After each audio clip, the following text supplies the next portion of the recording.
Okay, today's review is going to be on Dr. Elizabeth Shaw from Prometheus. This is part of the Prometheus Lost Wave figures from Neca Toys. So I am actually really positive on Prometheus. I know a lot of people not so positive, and even on Alien Covenant people are really not so positive. I'm not sure. I guess I feel it always seems to me like when an Aliens movie comes out, if it doesn't answer like every last question that everyone's had over all the years, it's just like they immediately are disappointed in it.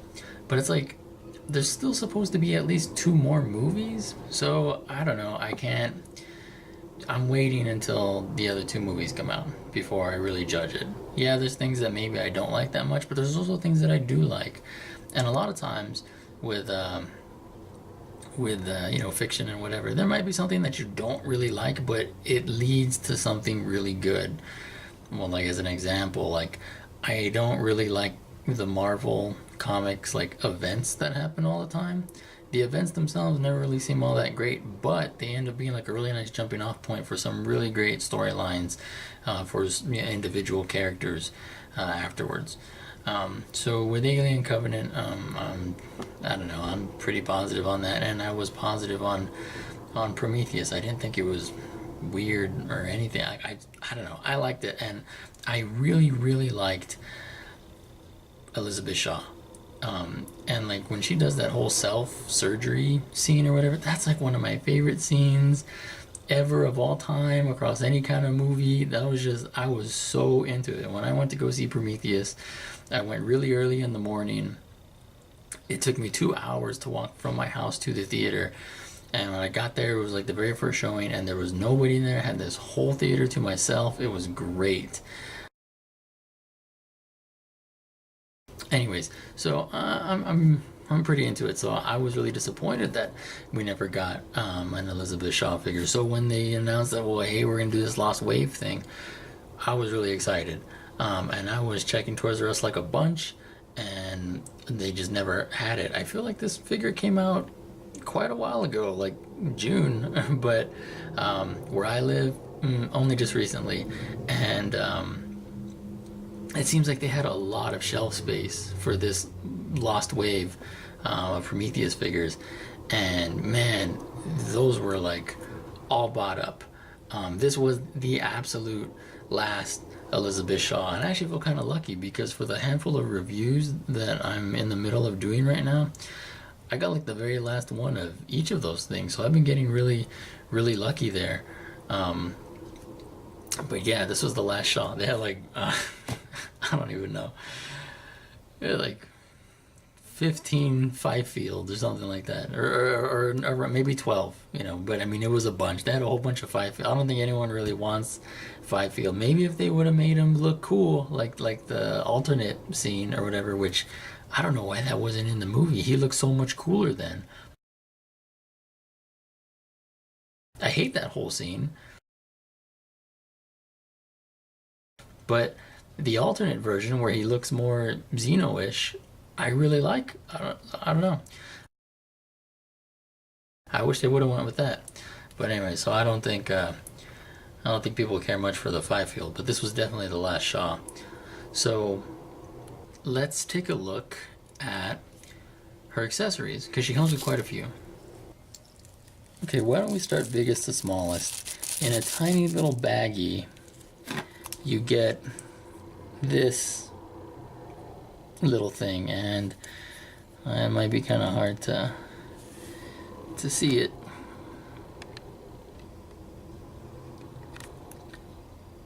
So you get this. You want to be really careful not to lose this.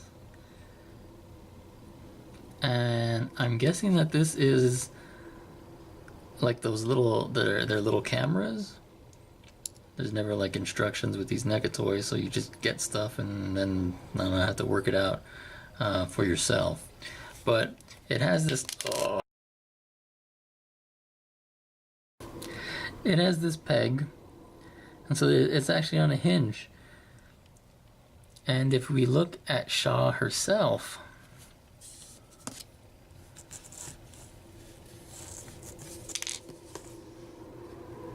you can see she's got that little hole on her shoulder. And I'm pretty positive that that's where that little peg goes. And then once you peg it in, she has this super tiny Predator plasma cannon, but I'm almost positive that's just supposed to be like a camera, right? I mean, it doesn't really look like a camera to me, but it fits right there. And anyway, so you just want to be a little careful, I guess. A, not to lose the thing, and then not to let it fall out. But I don't know, that's kind of nice. Well, you know that it has a hinge anyway. Okay, the other accessory she comes with is the axe. Now, I would have actually really liked to see her use this in the movie. And I think Ridley Scott's... I think a lot of people were like, oh, too bad she never really gets the chance to use it. And I think Ridley Scott had said something like, well, if she just like attacks the engineer with the axe, that's kind of takes away from... I guess it takes away from how imposing the engineer is supposed to be. And I kind of agree. If she would have just killed it with an axe, that's nowhere near as interesting as the way that engineer actually gets killed. But when I say I would have liked to have seen her use it, I mean more like a tool. Like maybe during the struggle she could have used it as like a way to get some reach or some, you know, some leverage or something like that to free herself. You know, maybe like, you know, like an ice axe, like she slams it down and then, you know, pulls herself, you know, away using it so that it actually had some purpose. I mean, technically she gets it just so she can defend herself, and then it ends up not working out. But anyways, I would have liked to have seen her actually like do something with it, because really all she did was kind of like carry it.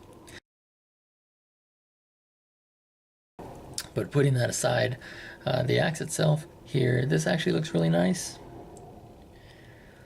It's got this really nice kind of steel, well, it's, I mean, you know, silver kind of gray paint job, but it looks like steel to me. And that meowing, you can probably hear, that's my cat. I'm sorry, I can't do anything about that. She's meowing.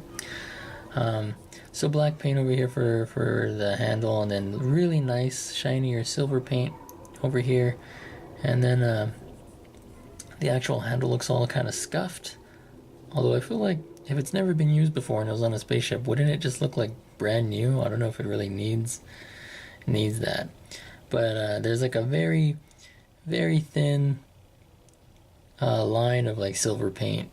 So to, you know, and then it's like this, the axe is really sharp. Her other really cool accessory is her helmet, and this is actually really neat.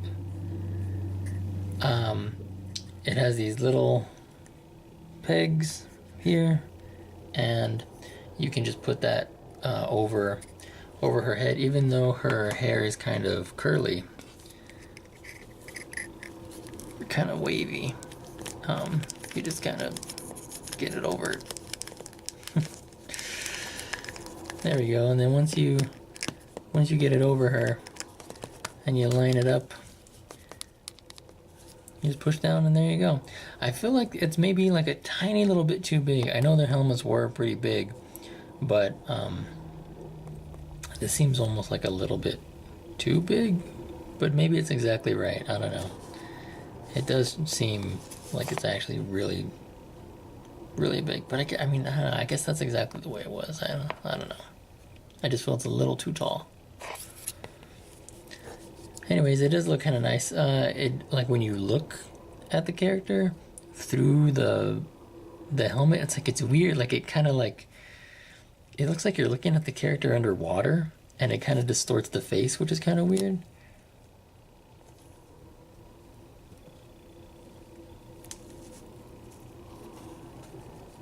So it has kind of a weird effect, but in some ways, I kind of like that. I think that's kind of neat. Anyway, so I really like that they did that, because otherwise it could have just been like this, and I would have been fine with that. But getting to have, like, you know, the extra helmet, I just think that's kind of cool.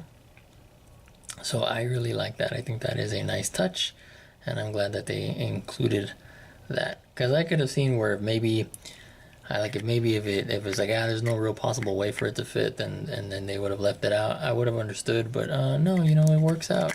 Just kind of, mess with it a little bit, and then you can get it over. So that's cool. I do like that. And the helmet itself, it does have some pretty nice detail.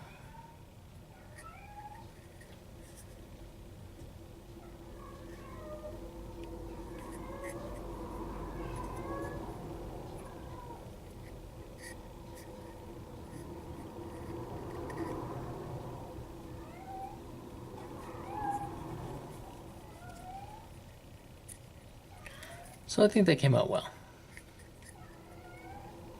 But you can see what I'm talking about, how it like kind of distorts stuff. I don't know, it's kind of a neat effect. I mean, I'm sure that happens simply by accident, but I just think that's kind of cool. And then I suppose the more unique accessory is David's head. Perfect hair, like absolutely perfect. I kind of feel like the hair should be a little bit more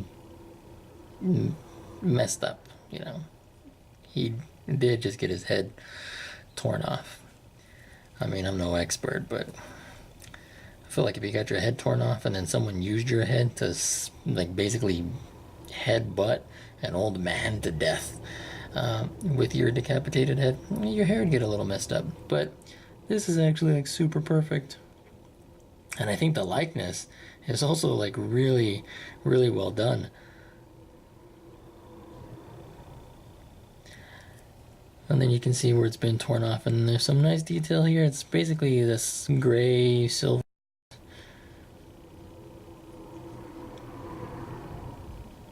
Because who knows how you really make these things? Just assume that's what's on the inside. A little bit of his spine here. It's a nice little bendy plastic. Forgive the cat hair that gets on everything of mine. And there's actually a little bit of articulation there. You can actually look left and right. And a little bit down and a little bit up. But that's kind of cool. They really didn't even have to do that. I wouldn't have even thought about it. I mean, I knew that she came with this accessory, but I really did not expect him to be able to turn his head. So that's really cool. Look at those eyes. Really well done.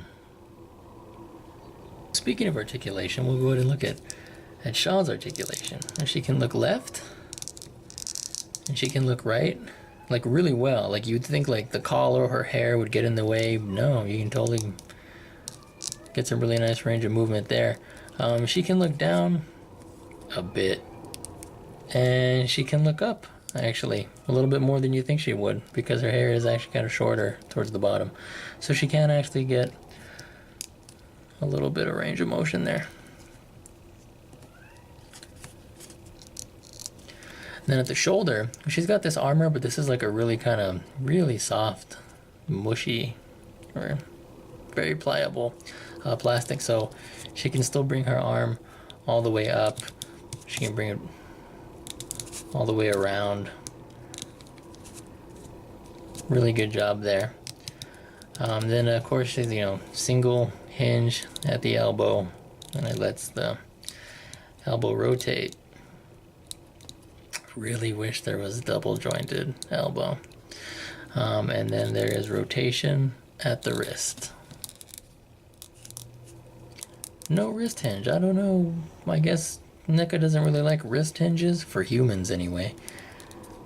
And I don't know why that is, but kind of wish they'd reconsider.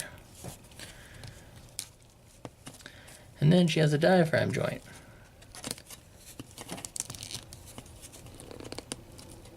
And it gets pretty good range of motion. It doesn't really work very well as like an ab crunch. I mean, kinda. Well, no, I guess that's not bad. That's kind of me forcing it, but You can't get much of her looking up. I think it's mainly this backpack apparatus that's really stopping that. But then in addition to that, she has a waist swivel. So I think the combination of those two things can get you some pretty good movement out of her.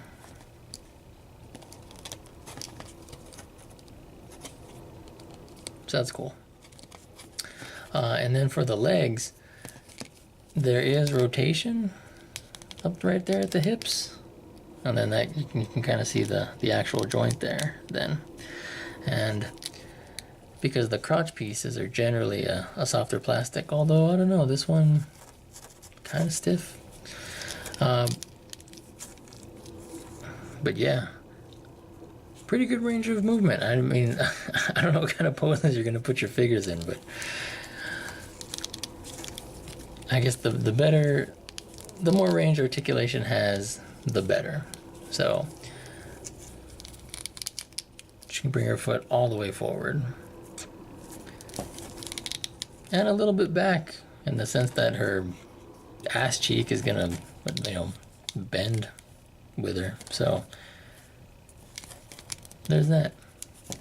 Anyway, so good articulation there on the hips, but then it all comes crashing to the ground at the knees here, because it's just a single joint, and that's like okay-ish, but I'm not over the moon about it, you know. That's not very much, so it's kind of lame. But yeah, then there's rotation there at the knee with that kind of joint,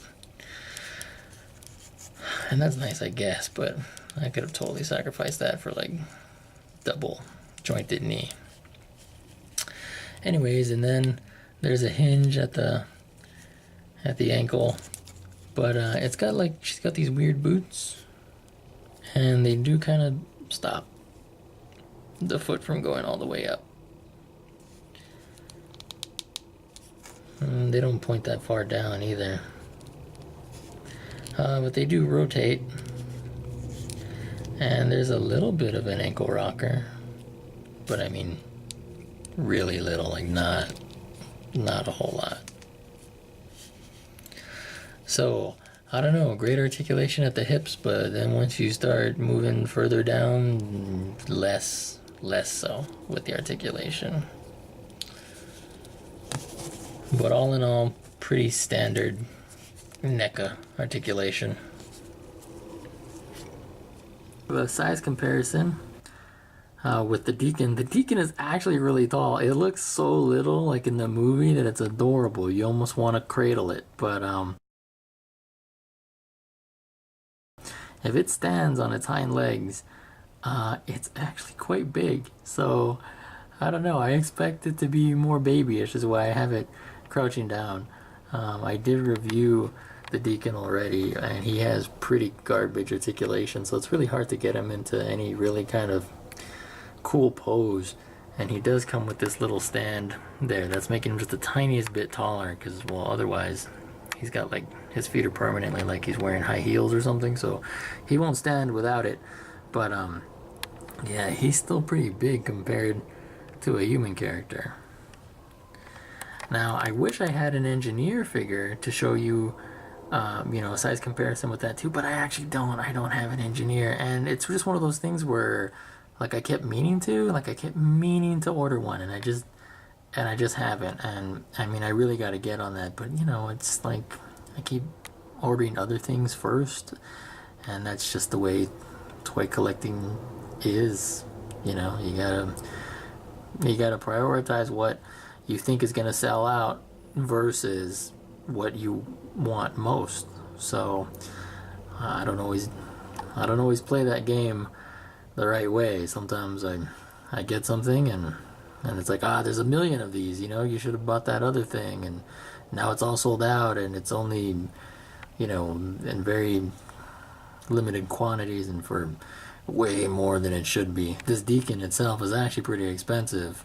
It's probably like over $100 now. It's really kind of crazy. So all in all, I am really happy with this figure. I think she came out great.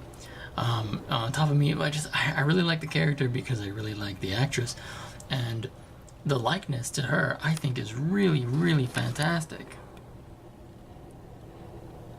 And the actress has some unique bone structure, and I just think they really got it, especially in the eyes. It really looks like her, and a fantastic job with the hair.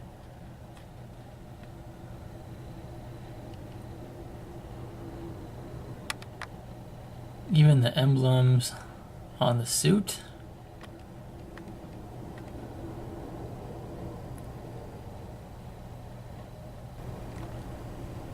Like, that all came out very nice. On the backpack here, I'm pretty sure there's supposed to be like some wires coming out of it. But obviously there isn't any, but that actually doesn't bother me. And then on the belt, you can see the little clip. It's a really cool scene where Shaw gets caught in a storm. I love this suit. I love the design of it overall. I think it's called a Chrysler suit. These EVA suits that the Prometheus scientists had. Pretty sure they're called like Chrysler suits. And they had this nice shiny kind of like metallic blue paint that they've done for that. And just the dark blacks with the kind of dark like gunmetal grays, and I love this suit. I thought it looked so cool when I first saw this movie. So the boots, the gloves,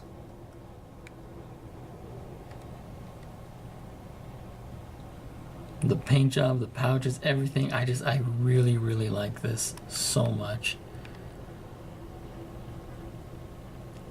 Shaw is just hands down one of my favorite characters. I just really, really liked her a lot, and I'm just so glad that we managed to get these figures when it seemed like we weren't going to. So I am very, very, very pleased with this figure, and I highly recommend it. I know I kind of recommend everything because, well, I like just about everything I review. It's why I buy it. But this time, I really, really recommend it because I just think this is so great. But I guess if you weren't into Prometheus or you don't like the character, well, then I don't know what to tell you. But she's definitely one of my favorite characters. So I'm definitely happy to have this in my collection. I hope if you want her in your collection, you don't have a hard time finding her. You can get a hold of her easily as well, and maybe not have to pay an arm and a leg for it. Would also be nice. So until next time, take care. Okay, really quickly, I just wanted to apologize because in my Defiant Xenomorph review, I said that the Xeno's inner mouth doesn't come out because I tried to get it to come out and it didn't. But I had two different viewers tell me that it does, and that's two sources, so I trust it. And after hearing that, I went back and I tried to get it out, but like it doesn't come out for me. I think the thing is that it's like stuck. But like I'm guessing paint, because there's like a strong paint smell coming off that Xeno. There's been like a strong paint smell coming off everything I get from Neca these days. But I'm guessing that's what happened. So that it tricked me, and I thought maybe it just doesn't come out because I mean, like I fiddled around with it, trying to get it to come out, and using little tweezers to try and get in there and pull it out, and it just didn't want to. So I mistakenly said that it doesn't, but it turns out that it in fact does. So I just wanted to, kind of correct myself there.